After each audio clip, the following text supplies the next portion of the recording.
आइए बच्चों, एक बार फिर से आप सबों का स्वागत है हमारे चैनल में। हम लोग पढ़ रहे थे मेंसुरेशन और एक्सरसाइज 13.3 तक हम लोग पिछले वीडियो में क्लियर कर चुके थे और आज बारी है एक्सरसाइज 13.4 की। तो आइए बिना देर किए हम लोग शुरू करते हैं। बुक आप निकाल लीजिए। वैसे क्वेश्चन आपको पढ़ते जाएंगे, बताते जाएंगे, ठीक है। आइए एक्सरसाइज 13.4 का क्वेश्चन नंबर 1 देखते हैं। क्या है? एक घन में कितनी सतहें होती हैं? ठीक है, घन में, घन आपको पता है क्या होता है, बता चुके हैं। जैसे ये बुक जो है हमारा, यह एक घनाभ है, ठीक है। और घन में क्या होता है, इसी तरह का होता है, लेकिन उसमें सारी भुजा आपस में बराबर होती है, ठीक है। तो इसमें जितना सतह घनाभ में होगा उतना ही सतह घन में होगा। एक छक्का आप देखते हैं, लूडो का छक्का, तो उसमें 6 सतह होता है। एक पर 1 लिखा रहता है, एक पर 2, एक पर 3, फिर 4, 5, 6। तो वह जो सरफेस है उसी को सतह बोलते हैं। हमारा पहला प्रश्न है ना, कि एक घन में कितनी सतहें होती हैं? तो हम आंसर में क्या लिखेंगे? 6 सतह, 6 सरफेस। कितनी सतहें होती हैं? तो हम लिखेंगे घन में 6 सतहें होती हैं। दूसरा है कि घनाभ में किनारों की कुल संख्या। घनाभ में किनारों की कुल संख्या, यही है घनाभ आपका। किनारा गिनना है, किताब में देख लीजिए। 1 किनारा, 2 किनारा, फिर इधर से 3, इधर से 4, ठीक है। 4 ऊपर में गिन लीजिए, उसी तरह 4 नीचे में गिन लेंगे। 4 4 8 हो गया। और अब ये भी किनारा, ये देखिए, ये जो छोटा सा आपको इसकी जो ऊंचाई है, यहाँ एक किनारा बन रहा है, दूसरा किनारा यहाँ बन रहा है, फिर 2 इधर बन रहा है, 4। तो 4 ऊपर से गिने, 4 नीचे से गिने और साइड से 4। तो कितना किनारा हो गया? तो किनारा हो गया 12। घन में भी 12 किनारा होगा, घनाभ में भी 12 किनारा ही होगा, ठीक है। चलिए अगला देखते हैं। कहते हैं घन और घनाभ के सतहों में अंतर क्या होता है? कि घन और घनाभ है ना, अंतर पूछा जा रहा है। ये घनाभ है, यदि इसी में सारी भुजा आपस में बराबर हो जाए तो यही घन बन जाएगा। नहीं, तो सतह में फर्क क्या होता है? तो घन में जो है सभी सतह, एक सतह का जो क्षेत्रफल होता है वो छवों का वही उतना ही होता है, सारा बराबर होता है। क्योंकि घन में सारा सरफेस स्क्वायर होता है, वर्ग होता है। और घनाभ में जो है सारा सरफेस नहीं होता है स्क्वायर। जरूरी नहीं है कि स्क्वायर हो भी सकता है, लेकिन यह जरूरी नहीं है ना। ज्यादातर केस में हमको क्या मिलता है? रेक्टेंगल, यानी कि आयत मिलता है। तो हम क्या लिखेंगे? पूछ रहा है कि अंतर क्या होता है। तो जो घन है ना, घन और घनाभ के सतहों में क्या अंतर? तो घन का जो है, ये नंबर है 100।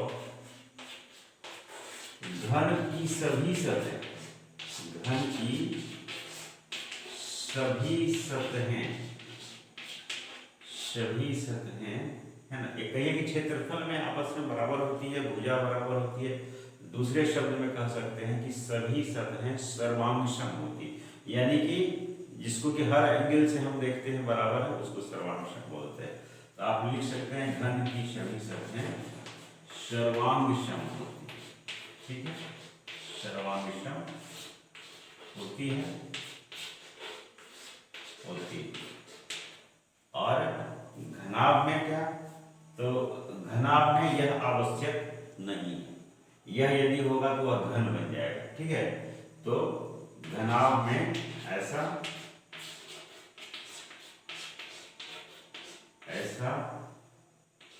होना आवश्यक नहीं, ठीक है, आवश्यक नहीं है। समझ गए बात? क्योंकि घनाभ का देखिए, ये सरफेस है, ये बड़ा है, अब ये वाला ले रहे हैं तो ये छोटा है, तो इसमें सर्वांशम होने की कोई संभावना नहीं होती, ठीक है। और इसमें पहला में एक लास्ट है 2 नंबर, 2 नंबर में है घन में कितने शीर्ष होते हैं। मान लीजिए थोड़ी देर के लिए यदि इसकी सारी भुजा बराबर है, यही घन है, तो शीर्ष मतलब कोना, एक कोना यानी कि ऊपर में एक नीचे में 2 हो गया, इधर भी 2, इधर भी 2, इधर भी 2, तो 2 चौके 8। तो कितना कोना हो गया, यानी शीर्ष कितना हो गया, शीर्ष की संख्या लिखेंगे 8। तो इस तरह से आपका क्वेश्चन नंबर 1 हो गया। चलिए बढ़ते हैं क्वेश्चन नंबर 2 की तरफ। ठीक है, क्वेश्चन नंबर 2 को हम लोग देखते हैं। 2 में क्या है, 2 में है कि घनाभ के किनारों की लंबाई दी हुई है, कुल पृष्ठ क्षेत्रफल और आयतन। पृष्ठ क्षेत्रफल निकालना हम पिछले वीडियो में बता चुके थे, फिर भी सवाल दिया है तो बता देते हैं। कुल पृष्ठ, हम पहले डायमेंशन लिखना है, एक तो हम बना देते हैं, दूसरा आप खुद कर लीजिएगा। इसमें है 10 मीटर, ठीक है, लंबा है, 5 मीटर चौड़ाई है और ऊंचाई है 6 मीटर। ये डायमेंशन दिया हुआ है। तो यह है क्या, तो लिख रहा है, पहले ही लिख दिया घनाभ।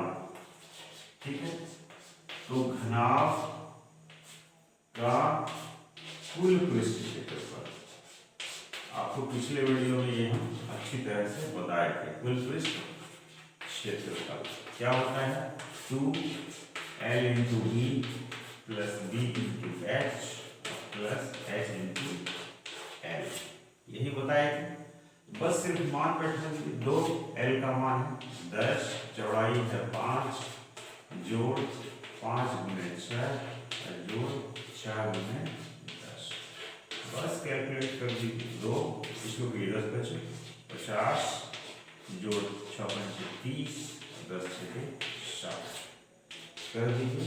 2 गुना 50 30 80, 80 और 60 140, यानी ये हो गया 280 वर्ग मीटर में दिया हुआ है तो लिखेंगे वर्ग मीटर, यदि सेंटीमीटर में रहता तो लिखते सेंटीमीटर। ये तो हो गया क्षेत्रफल, कुल पृष्ठ क्षेत्रफल।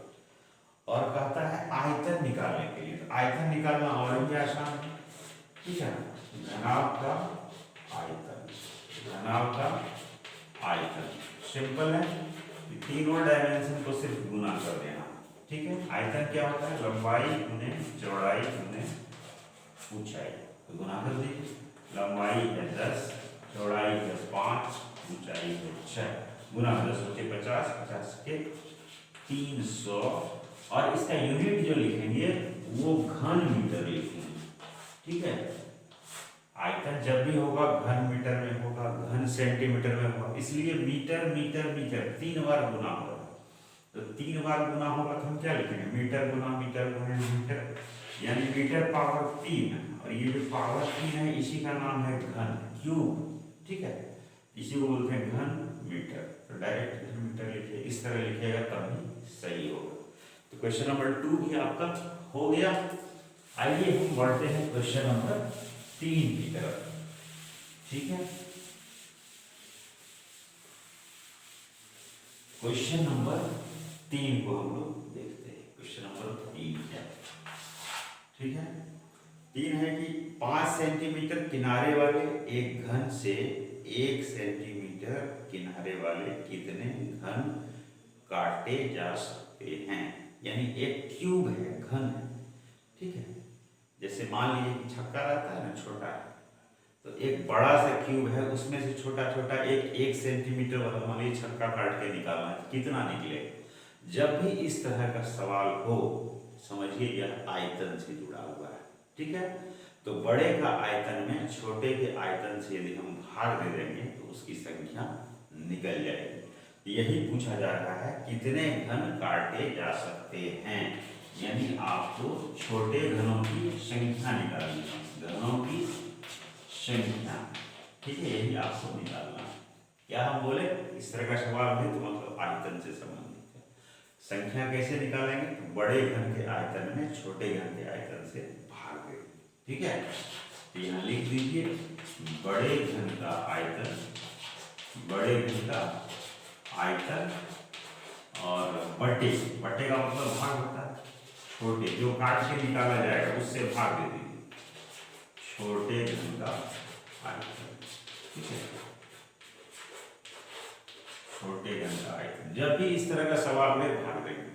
ठीक है ना।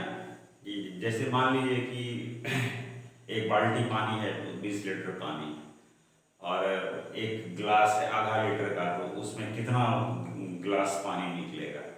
तो गिलास का जो आयतन है उस बाल्टी के आयतन में गिलास के आयतन से भाग दे देंगे, निकल जाएगा कितना गिलास पानी उसमें अटता है या कितना गिलास पानी बाल्टी में। ठीक है, वही चीज़ यहाँ पर। तो बड़े घन का आयतन चूंकि यहाँ पे लिखा हुआ है 5 सेंटीमीटर भुजा का घन है, तो घन का आयतन तो होता है भुजा गुने भुजा गुने भुजा, यानी भुजा क्यूब। ठीक है ना। तो हम 5 क्यूब लिखें या डायरेक्ट 5 गुने 5 गुने 5 कर दें। अब भाग देना है, काट के कौन सा निकाला जा रहा है, 1 सेंटीमीटर, यानी 1 गुने 1 गुना 1। इसका इकाई सेंटीमीटर क्यूब होगा, और ये भी है सेंटीमीटर क्यूब। ठीक है, क्योंकि सेंटीमीटर गुना सेंटीमीटर गुना सेंटीमीटर 3 बार होगा सेंटीमीटर क्यूब, यहाँ भी यही होगा। पहले यूनिट को ही हटा दिए, दोनों बराबर है, काट दिए। तो 5 गुने 5 25, 25 को 5 से गुना करेंगे तो 125। नीचे देखिए 1 गुना 1 गुना 1 एक ही होगा, 1 से भाग देने से उसमें कोई फर्क नहीं पड़ेगा, यानी छोटे घनों की संख्या 125 होगी। ठीक है, तो बस ये क्वेश्चन नंबर 3 हो गया। आइए देखते हैं क्वेश्चन नंबर 4। क्वेश्चन नंबर 4 को हम लोग देख लेते हैं। ठीक है, क्वेश्चन नंबर 4, इसमें क्या है कि एक घनाभ का आयतन दिया गया है, आधार वर्गाकार है, जिसकी एक भुजा 6 मीटर है। बात समझे कि घनाभ का आयतन दिया गया है, घनाभ का आयतन बहुत सिंपल है।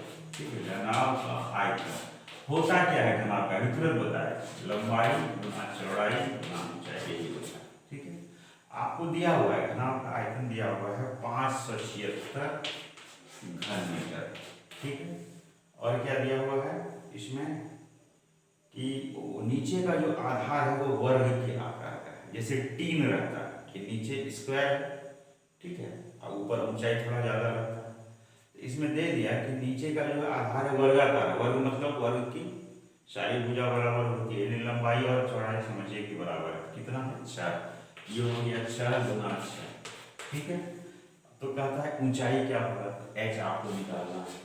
ठीक है, तो बस h निकाल दीजिए, आप लिख सकते हैं 576, ये 6 गुने 6 यहाँ पे ले आइए, इधर क्या बचेगा, सिर्फ h बच जाएगा।